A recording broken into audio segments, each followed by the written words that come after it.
Even if you don't think this is weird, and hint, it is, why are you applauding?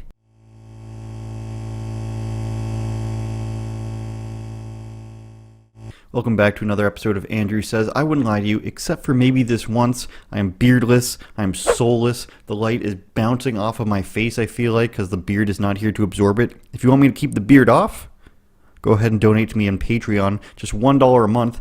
We're completely independent here. YouTube doesn't like to give us any money. Could really use your help, $1 a month.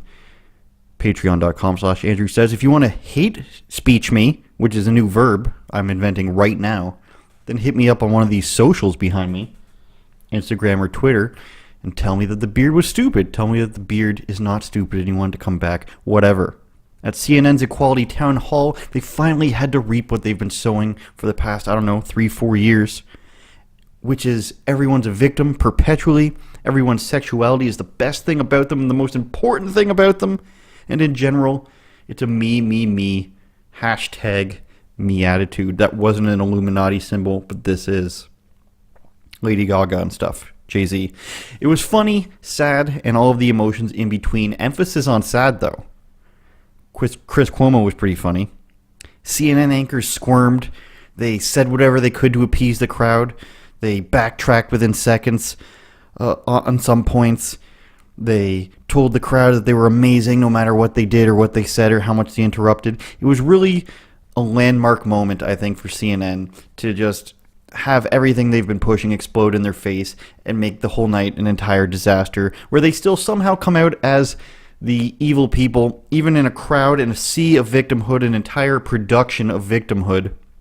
They somehow still came out as the oppressors, even though you would think that they're giving the people exactly what they want. They can hold a town hall, they can let people have as many questions as they want, they can bring out all their favorite Democratic candidates, but they're still oppressing you somehow. Exhibit A! A person named Blossom gets up to really give CNN their comeuppance. I want to take a moment before I ask my question to validate the pain of our transgender siblings Let that demonstrated virtue earlier signaling. and that have spoken up today. Especially Yes, black trans especially women. whatever it is you said. Of course, pardon me. But let me tell you something. Black trans women are being killed in this country. And CNN, you have erased black trans women for the last time. Let me tell you something. Black trans women are dying. Our lives matter. I am an extraordinary black trans woman, and I deserve to be here. My black trans sisters that are here, I am tired. I am so tired. I'm just sitting there, and it's not just my black trans women, it's my black trans brothers too. And I'm going to say what I'm going to say. I'm going to say what I'm going to say. Come here. No, I just want to ask you something. Come here. Tell me, come here. I want you to talk. What's your name? I'm Blossom C. Brown. Blossom, let me ask you. Google me. Blossom. Me, yes, Google me. I'm Let me important. tell you something. No, don't come on the stage. Don't come on the stage. May I have the mic? Okay. May I have the mic? Blossom, let me tell you something. The reason that we're here is to validate people like you. That is why we're giving, but that is why we're here. Okay. But Not one black trans woman has taken the mic tonight. Not one black trans man has taken the mic tonight. yeah. Hang on, we can't hear you. Blossom, we can't hear you. Here. Blossom, we can't hear you. Baby, your actions have to speak louder than words, because guess what? Not one black trans woman has taken the mic tonight. Not one black trans man has taken the mic tonight. Yeah. Show me. Blossom. Show me. Blossom. Okay, thank you. I appreciate it. Blossom, you're a black trans woman. You have the mic in your hand. I've taken it and given it back to you. We want to hear from you. We have had trans people of color. We've had all people here, and you're welcome. But we are proud and happy that you're here. We're proud and happy that you're here. Yes, but remember, we're on our time constraint. All right. Thank you, Blossom, and I appreciate it. Yeah, that's how anti-blackness works amongst people of color. That's what anti-blackness looks like. The erasure of black trans people. All right. I'm here. We're here in this room. Please give us that opportunity. Blossom, thank you so much, and we appreciate it. Thank you very much. Yes, I got it. There you go. Yes. Good God, O'Rourke is cringy, isn't he? He's just like, yes, the best speech I've ever heard. Now, I've watched CNN from time to time in my many years, all 20 years on this planet, and they haven't erased black trans women to the best of my knowledge. Now, Don Lemon is right. They're doing this silly town hall to support all of this, all of these opinions, all these viewpoints, and that's still not enough. Why?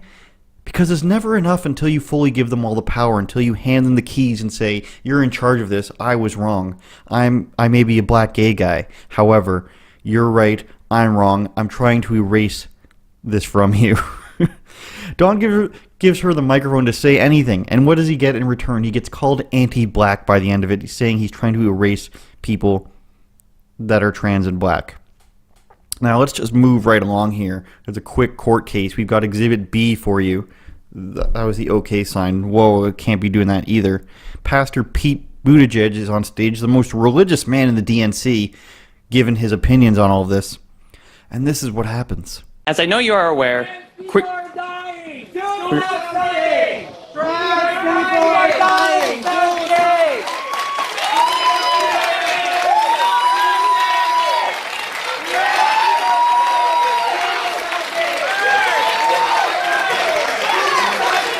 It's okay. It's okay. Be cool. It's okay. It's okay. Hey, guys. Whoa. Yo, guys, chill out. Guys, relax.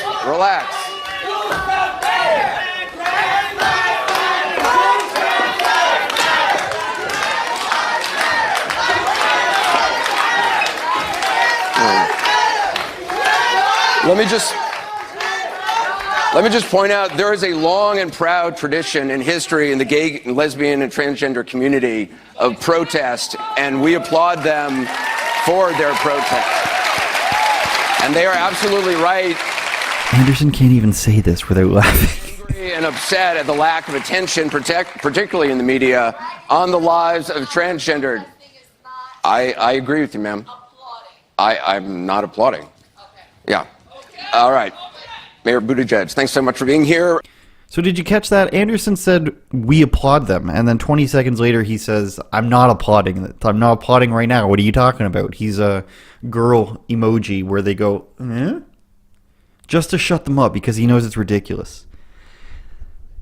How are you protesting Pete Buttigieg? Yes, protest Buttigieg because he's been so detrimental to your cause. The guy's so squeaky clean, as far as I know. I wouldn't vote for him, but this is the guy you choose to protest during? Maybe they did during everybody. They did for a few, but Buttigieg seemed to be the only one who got the signs and the banners rolled out on him. And this is exactly what Dave Chappelle was saying in his last special, wasn't it? This is what he meant by the LGBs are being brought down by the Ts. Why? Because nothing's ever enough. There's no solution to any of these problems. It's besides, you can now call the shots. There's no solution ever given. It's just put more people into the spotlight. Give me more attention. That's all it ever is. And that brings us to Exhibit C. It's Grandma's turn, apparently. Elementary school student from Massachusetts likes to play hockey. Jacob. All right, Jacob. Hi, my name is Jacob, and I'm a 9-year-old transgender American. My question is... All right, Jacob. Hold on.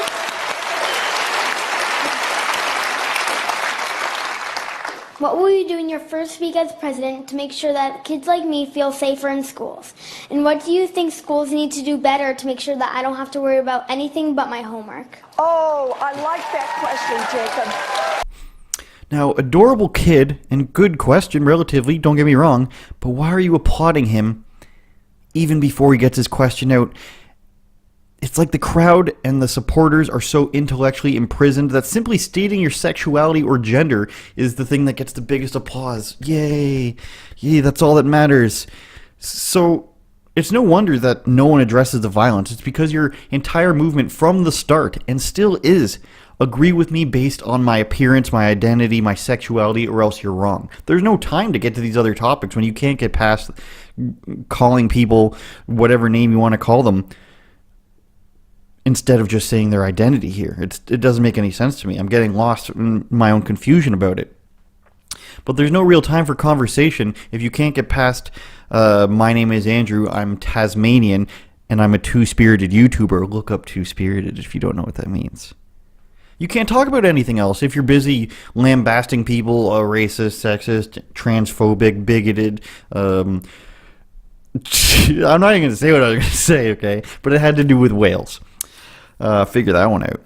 Warren, however, was not above criticism either. Everybody had to be taken down in some way. Elizabeth Warren is no different, okay? Especially as a white cisgendered woman. Now, I've included the tweet above the next video of Warren because she did an she sang an offensive song. Was there ever a time that you felt differently about this issue in particular, about same-sex marriage? No, I don't think so. I actually don't remember it. I mean, it may have been the case. I don't have notes from when I was a little kid.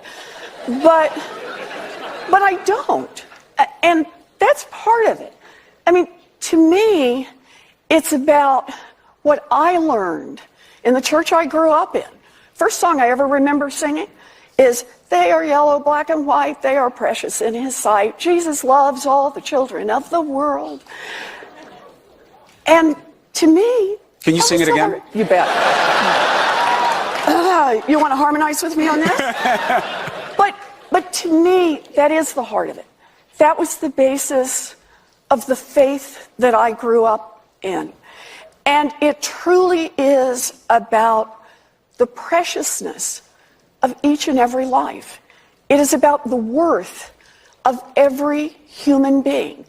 And that I saw this as a matter of faith and saw there are a lot of different people who do a lot of different things, who look different from each other, who sound different from each other, who form different kind of families.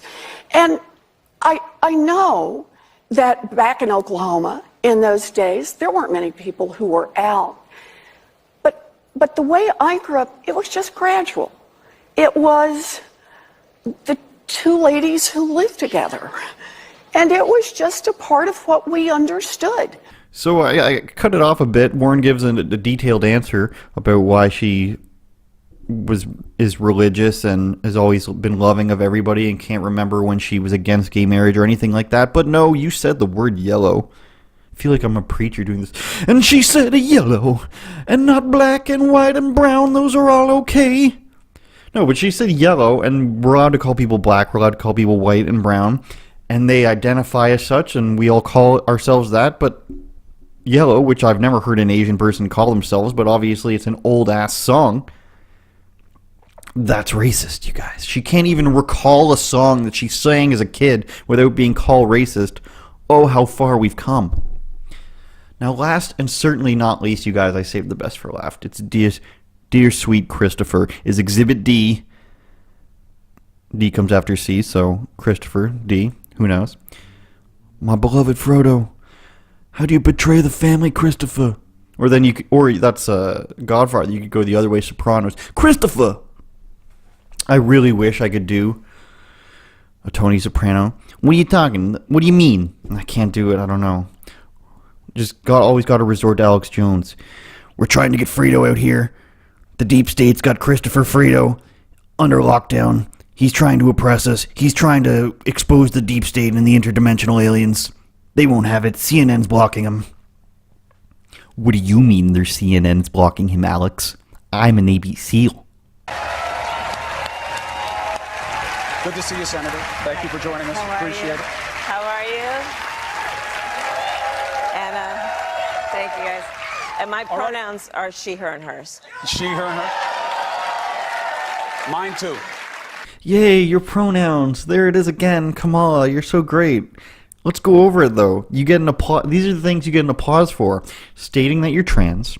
Virtue signaling to about anything, as long as it's calling other people better than you. Saying you're oppressed. Stating your pronouns.